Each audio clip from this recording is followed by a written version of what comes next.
గుంటూరు జిల్లాలో గ్యాస్ కొరత తీవ్రంగా ఉందని హోటల్స్ యజమానులు ఆందోళన వ్యక్తం చేశారు.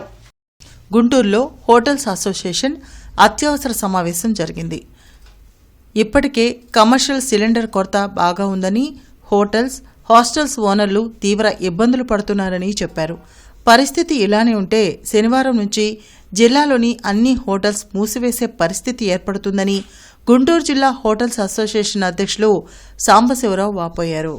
గ్యాస్ అనేది నిన్న నుంచి గ్యాస్ కంపెనీ వాళ్ళు శనివారం నుంచి పూర్తిగా ఆపేస్తూ ఉన్నారు. గ్యాస్ అనేది గ్యాస్ లేకపోతే హోటల్లో ఏది రన్ చేయడం, ఏ ఒక్క ఇప్పుడు మా దగ్గర ఉన్న కార్మికులకి వాళ్ళకు భోజనాలు పెడతానికి కూడా ఏం ఉండదు. దగ్గర హోటల్లో గుంటూరు జిల్లాలో వచ్చేసి ఒక 1000 హోటల్స్ ఉంటాయి. రెస్టారెంట్ బళ్ళు ఒక మన గుంటూరు టౌనే 1000 బళ్ళు ఉంటాయి. మరి ఎంతోమంది హాస్టల్స్ స్టూడెంట్స్, సాఫ్ట్వేర్ ఎంప్లాయీస్ వీళ్ళందరికీ ఎలా చేయాలనేది చాలా ఇబ్బందికరమైన వాతావరణం. ఇది గవర్నమెంట్, సెంట్రల్ గవర్నమెంట్ కానీ స్టేట్ గవర్నమెంట్లు వాళ్ళు మీ మీడియా ద్వారాగా పెద్ద మనుషుల దొరికి మాకు సరఫరా ఆగకుండా చేయగలిగితే కొంతవరకు మేము అన్ని చేస్తాం. లేకపోతే శనివారం నుంచి అయితే హోటల్స్ బంద్ అయిపోతాయి. ఒక ఉంటుందంట 20 days దాకా ఉండొచ్చు అని అంటున్నారు.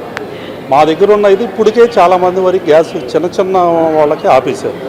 పెద్దవాళ్ళకి ఏంటంటే వాళ్ళు ఉన్నాయి ఏదో సరి చేసి ఇస్తున్నారు, వాళ్ళకి కూడా ఆపేస్తారు. శనివారం నుంచి అయితే మా గ్యాస్ అందదు, హోటల్స్ మొత్తం బంద్ అయిపోతాయి. అన్ని హోటల్స్ రోడ్డు మీద బళ్ళు అయినా ఏదైనా పెళ్ళిళ్ళకి భోజనాలకు కూడా చేయలేని పరిస్థితి. ఎంతోమంది ఇబ్బంది పడుతున్నారు ఇప్పటికే ప్రజెంట్ ఆల్రెడీ హాస్టల్స్ వాళ్ళు. కొరత అనేది పూర్తిగా ఉందండి. ఇప్పుడైతే కొంచెం 90% చూస్తున్నాం. ఇంకా 2-3 days టోటల్గా 100% హోటల్స్ క్లోజ్ చేసుకునే పరిస్థితి ఏర్పడింది. రోజు 10,000 సిలిండర్ల పైనే పడుతుందండి మా జిల్లాలో. అందరూ గ్యాస్ లేకుండా ఏ వ్యాపారం లేదండి. ఇప్పుడు మొన్న పరిసర హోటల్ రంగంలో ఊకపైల నుంచి కట్టెల పైకి వచ్చాం, కట్టెల పై నుంచి గ్యాస్ ఆధారితంగా మనం హోటల్స్ రన్ చేస్తూ ఉన్నారు. బట్ల దగ్గర నుంచి అన్ని రకాలుగా అవన్నీ.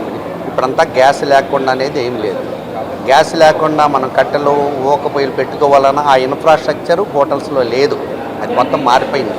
దీనికి గ్యాస్ ఆధారితంగా అనుగుణంగానే ఆ ఇన్ఫ్రాస్ట్రక్చర్ గ్యాస్ మొత్తం కిచెన్ అంతా మాడిఫై అయిపోయింది. ఇప్పుడు కొంత మోడరేట్గా ఇప్పుడున్న పరిస్థితులు వెనక్కి వెళ్ళే పరిస్థితి అయితే లేదు. మనం నిర్ణయం తీసుకోవటువంటి ఈరోజు ఉన్న గ్యాస్ లేకపోతే హోటల్ ఆపేసే పరిస్థితి తప్పితే ఏమీ లేదు.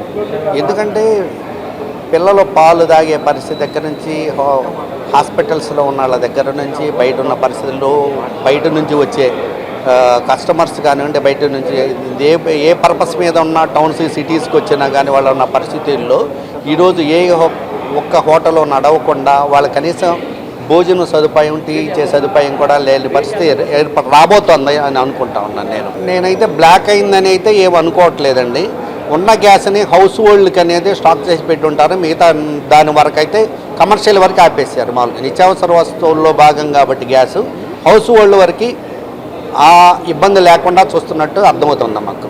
ఏంటంటే కూటమి ప్రభుత్వమే రన్ అవుతుంది కాబట్టి మన ముఖ్యమంత్రి గారు ఆతిథ్య రంగం మీద ఎక్కువ పెద్దపేట వేస్తున్నారు కాబట్టి, దానికి ఆలోచనలు ఉన్నాయి కాబట్టి ఆయన ఏదన్నా సెంట్రల్ గవర్నమెంట్తో మాట్లాడి ఈ సరఫరాని మనకు కంటిన్యూ చేసే పరిస్థితి ఏర్పడేది తప్పితే మా పరిస్థితులు బయటపడే పరిస్థితులు అయితే లేదండి. ఒకే ఒక ఇది బాబు గారు దీన్ని ఏదన్నా ఒడ్డున పడేస్తారనేది ఒకే ఒక ఆలోచన మాత్రమే మాకు ఆశ. లేదండి, కంపెనీస్కి అయితే కమర్షియల్ గ్యాస్ ఇవ్వట్లేదు, గవర్నమెంటే ఇవ్వట్లేదు. దాని ద్వారానే మా హోటల్ ఇండస్ట్రీ ఇప్పుడు ఇంత పెద్ద సంక్షోభంలో ఉంది. ఇది గవర్నమెంట్ ఏదన్నా చేస్తే తప్పితే వర్కౌట్ అయ్యే పరిస్థితి లేదు. ఎందుకంటే స్టూడెంట్స్ ఉన్నారు, ఇప్పుడు ఎగ్జామ్ సీజను, స్టూడెంట్స్ అంతా బ్యాచిలర్స్గా వచ్చి ఇక్కడ రూమ్స్లో ఉండి చదువుకునే పిల్లలు ఉన్నారు. At the same time bachelors jobs, చిన్న జాబ్స్ ఊర్ల నుంచి, విలేజెస్ నుంచి వచ్చి సిటీలో ఉండి చదువుకునే జాబ్స్ చేసే పిల్లలు వీళ్ళంతా ఉన్నారు. వీళ్ళందరూ సహజంగా ఏంటంటే మెస్ల మీద, మాలాంటి హోటల్స్ మీద ఆధారపడి ఉంటారు. సో గవర్నమెంట్ ఏదైనా ఈ కమర్షియల్ సిలిండర్స్ని ఒక నిర్ణయం తీసుకొని కొంచెం మాకు ఎంత కొంత, మరి పాత రోజులు అంత కాకపోయినా ఒక కోట పద్ధతులైనా కొంచెం ఇస్తే కొంతవరకు ఏంటంటే కంపల్సరీ నీడ్ ఉన్న వాళ్ళ సర్వీసు మేము అందించగలుగుతాం. ఇప్పుడు వరకు అయితే అనుకున్నంత గొప్పగా అయితే మాకేమీ షార్టేజ్ రాలేదండి. ప్రస్తుతానికైతే కొంచెం నార్మల్గా వెళ్తున్నాము. రేపు ఎల్లుండి నుంచి మాత్రం బాగా షార్టేజ్ ఉంటుందని మా గ్యాస్ డీలర్స్ ఓపెన్గా మాతో వచ్చి మాట్లాడి మరి చెప్పి వెళ్తున్నారు.